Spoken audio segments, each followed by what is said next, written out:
Dear students, welcome to Gate Smashers. आज की इस वीडियो में एक्सप्लेन करने जा रहा हूं बेजियन नेटवर्क या फिर इसको बेजियन बिलीफ नेटवर्क भी बोलते हैं। ये जो है वो टॉपिक आता है आपका अनसर्टेनिटी इन आर्टिफिशियल इंटेलिजेंस के अंदर। मतलब जब भी हम अनसर्टेनिटी को रिप्रेजेंट करते हैं तो उसके लिए हम लोग बेजियन नेटवर्क को यूज करते हैं। तो ये एक्चुअल में है क्या?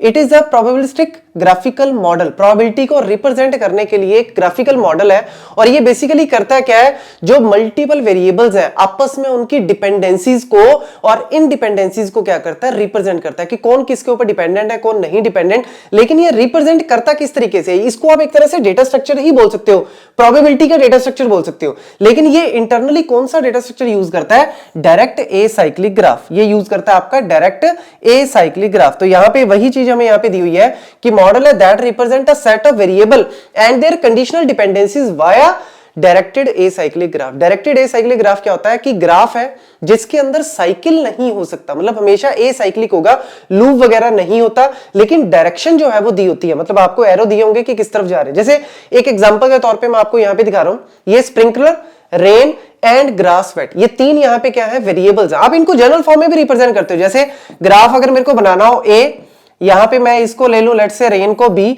और वेट ग्रास को अगर मैं ले लूं सी, तो ये मेरा इस तरीके से एक डायरेक्ट ए साइक्लिक ग्राफ बन गया। ये कहीं ना कहीं आपने देखा भी होगा। तो ए बी सी क्या है यहां पे, वैसे स्प्रिंकलर, रेन और ये क्या है, आपके रैंडम वेरिएबल्स है। और ये जो एरो है, एरो के थ्रू क्या हो रहा है, आपकी डिपेंडेंसीज को रिप्रेजेंट किया जा रहा है। जैसे इस डायग्राम में वेट ग्रास, मतलब ग्रास जो है वो गीली होगी या नहीं होगी, ये किसके ऊपर डिपेंड कर रहा है? रेन एंड स्प्रिंकलर के ऊपर डिपेंड कर रहा है। रेन मतलब एक तरह से हैवी रेन कह लो, स्प्रिंकलर मतलब ड्रिजलिंग या बिल्कुल लाइट वेट जो है वो लाइट रेन आप बोल सकते हो। और ऐसे ही स्प्रिंकलर किसके ऊपर डिपेंड कर रहा है? रेन के ऊपर जो है वो डिपेंड कर रहा है। तो ये डिपेंडेंसीज दी है। अब इन डिपेंडेंसीज को यूज करके और साथ में क्या दिया होता है, कुछ प्रोबेबिलिटी की वैल्यूज, हेरिस्टिक वैल्यूज आपको दी होंगी और उसके बेसिस पे आपस में क्या पूछता है, कोई ना कोई क्वेश्चन जो है वो आपको दिया होगा कि आपको फाइंड आउट करना है। देखो आपको कहानी समझ में आ गई। अब आपको इसको मैं एक सिंपल से क्वेश्चन से करवाता हूं।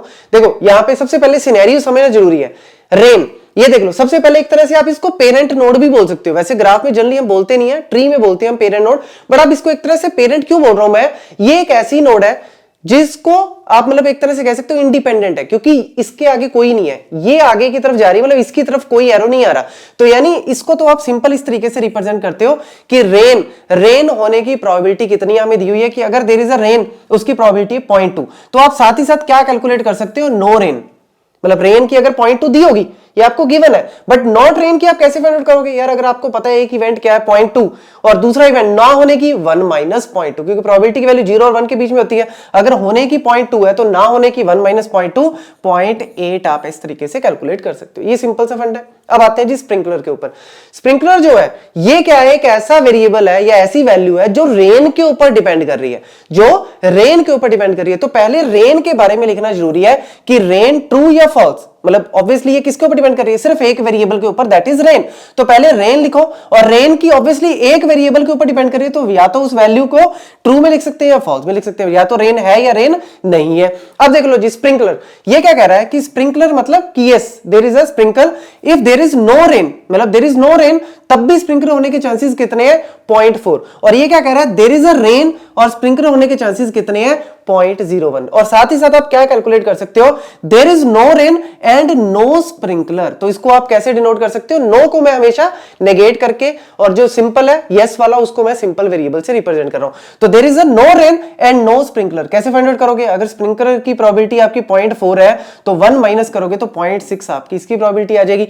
There is a rain and sprinkler, कितनी probability, 0.01, but there is a rain no sprinkler, obviously 1 minus 0.01 करोगे तो 0.99 आप इसको बोल सकते हो। ठीक है, तो ये आपकी वैल्यू जो है वो इस तरीके से कैलकुलेट करनी होगी आपको, जो कि आप इजीली कर सकते हो। अब आ जाते हैं जी ग्रास वेट के ऊपर। ग्रास वेट, पहले इस कॉन्सेप्ट को समझो क्योंकि इसके ऊपर मैं 3-4 क्वेश्चन करवाऊंगा, आपको इजीली समझ आएगा। ग्रास वेट, ये जो वेरिएबल है, ये जो वैल्यू है किसके ऊपर डिपेंड कर रही है, इन दो के ऊपर, मतलब दो वेरिएबल के ऊपर डिपेंड कर रही है। कौन से? स्प्रिंकलर। जब भी दो वेरिएबल के ऊपर डिपेंड कर रही है तो तुरंत पहले दो वेरिएबल को लिख लो, कौन कौन से, sprinkler and rain, S and R, simple. ठीक है, ये किसके ऊपर डिपेंड कर रही थी, एक के ऊपर, कौन सा, रेन। तो मैंने रेन लिखा, फिर उसकी ट्रू फॉल्स वैल्यू लिख दी। यहां पे रेन किसी के ऊपर डिपेंड नहीं कर रही, तो रेन सिंपल मैंने वेरिएबल जो है वो 0.2 होने के ना होने के 1 माइनस कर दिया। अब ये देखो, ये आपकी स्प्रिंकलर और रेन दोनों के ऊपर डिपेंड कर रही है, पहले स्प्रिंकलर और रेन लिख लो। लिख लिया। अब ऑब्वियसली स्प्रिंकलर और रेन दो वेरिएबल है, आपको पता है यार, जैसे हम एंड गेट नैंड गेट में करते हैं 0 0 0 1 1 0 1 1, ऑब्वियसली दो इनपुट है तो कितने पॉसिबिलिटी बनेगी, 4। तो ऑब्वियसली यहाँ पे दो वेरिएबल एस और आर, कितनी पॉसिबिलिटी, 4। तो यानी not rain not sprinkler, not sprinkler rain, sprinkler not rain, sprinkler and rain. वही आपकी बात है, आप चाहे इसको 0 0 0 1 या false false false true true false कैसे मर्जी लिख सकते हो, सिंपल कॉन्सेप्ट ही है। और साथ ही साथ आपको ये भी दिया हुआ है, अभी कोई टेंशन लेने की जरूरत नहीं है, कि अगर there is no sprinkler no rain, तब आपका वेट, ये W क्या रिप्रेजेंट कर रहा है, वेट ग्रास होने की प्रोबेबिलिटी, होने की।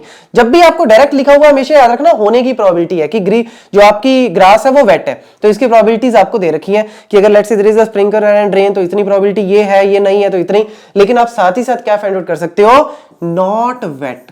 कैसे, 1 माइनस करके यार, सिंपल सा फंड है। वेट की अगर ये है तो नॉट वेट की कितनी होगी, 1 माइनस 0.0 करोगे तो 1 आएगा, 1 माइनस 0.8 करोगे तो 0.2 आएगा, 1 माइनस 0.9 करोगे तो आपका 0.1 आएगा, 1 माइनस 0.99 करोगे तो आपका कितना आ जाएगा, 0.001 आ जाएगा। सॉरी, इसकी वैल्यू जो है वो कितनी आएगी, 0.01, नॉट 0.001, 0.01। ठीक है, तो लो जी, ये ध्यान से कैलकुलेट कर लेना। अब देखो जी, अब ये सारी वैल्यूज हमारे पास आ गई हैं। अब आपको एक क्वेश्चन अगर मैं दूं यहां पे, find the probability of wet grass, find the probability of wet grass given, क्या आपको दे रखा है, when there is a sprinkler and there is a rain. मतलब आपको प्रोबेबिलिटी निकालनी है, प्रोबेबिलिटी फाइंड आउट करो, wet grass and sprinkler and rain. अगर आपको इस तरीके से कैलकुलेट करने का बोलते हैं, देखो लो, कंडीशनल प्रोबेबिलिटी का फंड है, जैसे कंडीशनल प्रोबेबिलिटी मैंने ऑलरेडी करवाई हुई है। अगर आपको ये दे दें ए गिवन दैट बी, तो हम कैसे फाइंड आउट करते हैं, A and B divide by probability of B.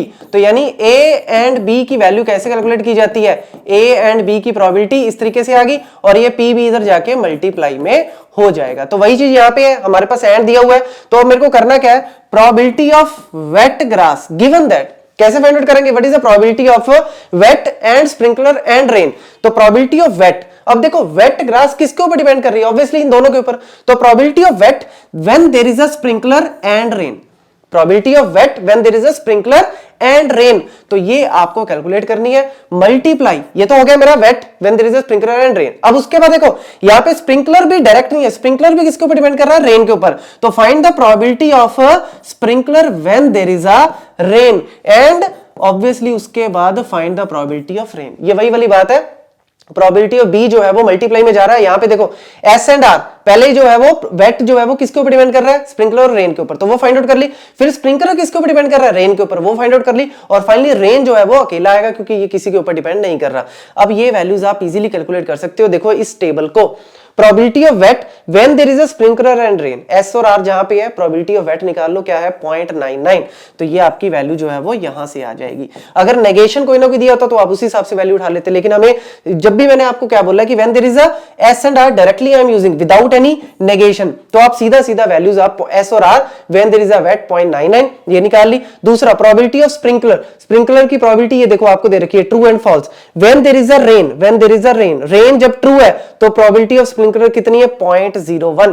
तो 0.01 इसके साथ मल्टीप्लाई में कर दिया। एंड प्रोबेबिलिटी ऑफ रेन कितनी दे रखी है आपको, 0.2 दे रखी है। तो अगर आप इसको सॉल्व करोगे तो आपका आंसर जो है वो आ जाएगा। एक और छोटा सा क्वेश्चन अगर आपको करना है, एक और भी कर सकते हो। लेट्स से अगर मेरे को ये निकालना है probability of wet, probability of wet grass when there is no sprinkler no rain, अगर आपको इस तरीके से दे दे तब भी आप इजीली कर दोगे, कुछ भी नहीं। Probability of wet there is a no sprinkler no rain, तो अब आपको पता है कि कैसे करना है। Probability of wet grass when there is no sprinkler no rain into probability of no sprinkler when there is no rain into probability of no rain। आप इसको इस तरीके से ओपन कर सकते हो। तो probability of wet when there is no sprinkler no rain, probability of कहां पे है जी wet, ये रहा wet when there is no sprinkler no rain, zero. क्या है जी, प्रोबेबिलिटी आपकी जीरो। वैसे आंसर आपका यहीं पे आ जाता है, जीरो आ जाएगा, लेकिन फिर भी आप इसको सॉल्व करके देख लो। प्रोबेबिलिटी जो है वो आपकी वेट की कितनी है, 0.0 when there is no sprinkler no rain, लिख ली जो भी वैल्यू है। लेट्स सपोज अगर आप इसको पूरा सॉल्व करते हैं, वैसे तो आंसर आपको पता लग गया जीरो, लेकिन देखो probability of not sprinkler, probability of sprinkler ये है, नॉट स्प्रिंकलर ये है। When there is no rain, no rain मतलब ये वाला, यानी 0.6 इस तरीके से आप टेबल से वैल्यूज निकाल सकते हो। वैल्यूज निकालनी भी जरूरी है। And probability of not rain कितनी आएगी 0.8। तो आप इस तरीके से, आंसर तो 0 आएगा बट ये वैल्यूज आप इस तरीके से कैलकुलेट कर सकते हो। तो ये एग्जांपल नोट कर लो, क्योंकि फर्दर जो एग्जांपल है पहले इन्हीं से रिलेटेड आपको करवाऊंगा, ताकि आपको बेसियन थ्योरम जो है वो बेसियन नेटवर्क अच्छे से समझ में आ जाए। Thank you.